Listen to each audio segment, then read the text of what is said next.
Alrighty, section 3.3 on example number 1 here.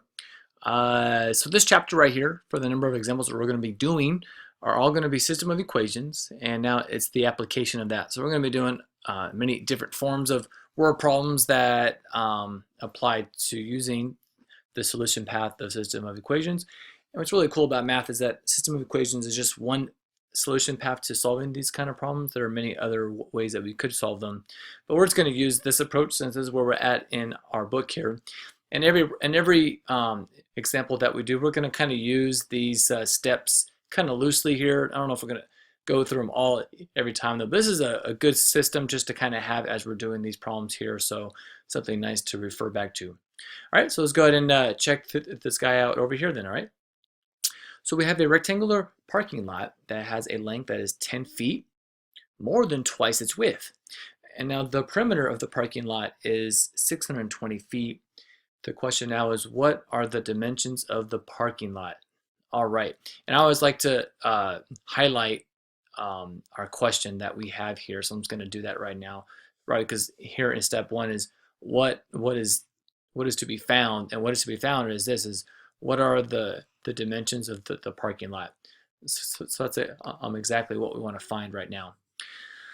So let's see here. So what are the dimensions of a parking lot? Well, we know that because it's a rectangular parking lot, I know that we need to find our L, which is our length, and we need to find our W, or our width, right? So that's what, right here where it says assign variables, that's going to be our variable. Our L is going to be our length, and our W is going to be our width. Okay, so let's just go ahead, right here, like in step 2, sketch, make a little diagram. Sometimes that's very helpful when you're, doing problems here. So we have our length and our width. But now our problem gives us some information regarding both of these things. So a rectangular parking lot has a length, okay, so we're talking about our L right here, a length that is 10 feet more. Well, 10 feet more means we're going to be adding 10, okay, then twice its width. So twice the width is 2W, but then it says it's 10 more, so plus 10. So we have this restriction right here now on our length. Our length is twice its width and 10 more, all right? And we also know that the perimeter is going to be 620 feet. Okay. So let's see here. Step 3 here is write a system of equations here. Well, first of all, we know that the perimeter is 2L plus 2W, right? L plus W plus L plus W. If you add all 4 sides up, that's going to be equal to our perimeter, right? Well, but we know what our P is. Our P is 620, so actually I'm going to do that right now. 2L plus 2W equals 620. So we have one equation, but a system of equations means we have to have 2 equations. So our second equation is this guy right here. I'm just going to write that right below. L is equal to, our length is 2W plus 10. Bam. That didn't come out right. Let's try that again. There we go. Plus 10. Great, so now we have our 2 system of equations right here. Okay, so now we can go ahead now and solve for L, our length, and our W, and that's exactly what we're trying to find, right? That's why we assigned our variables. So right now we've done step 1, step 2, we wrote a system of equations, and now we want to go ahead now and solve.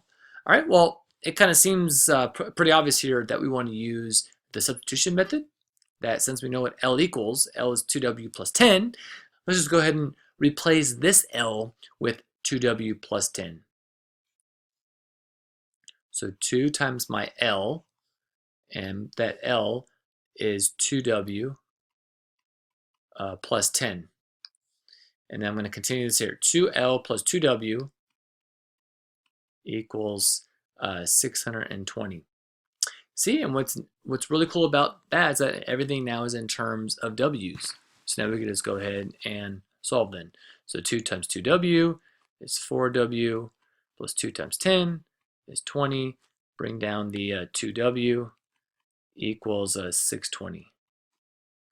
Okay. We can combine 4W and 6W to get 6W plus 20 equals 620. I'm going to subtract 20 on both sides.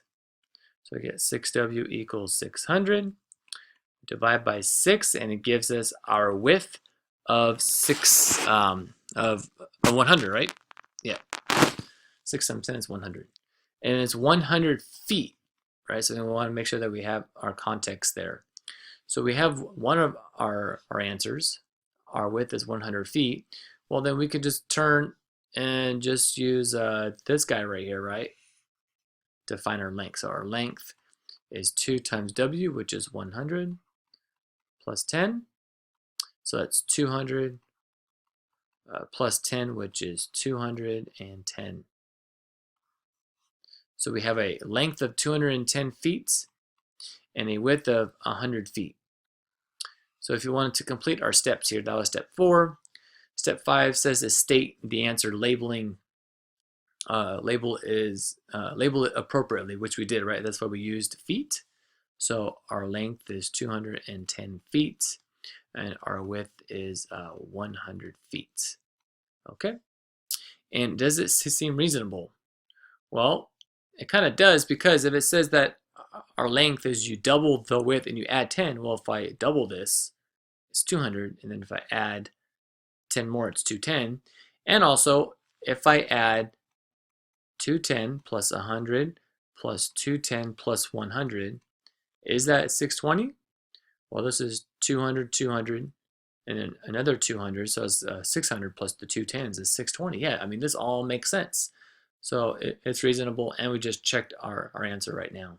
So these are really neat to kind of follow these 6 steps and just kind of make sure that everything's making sense and that you also checked your answer there.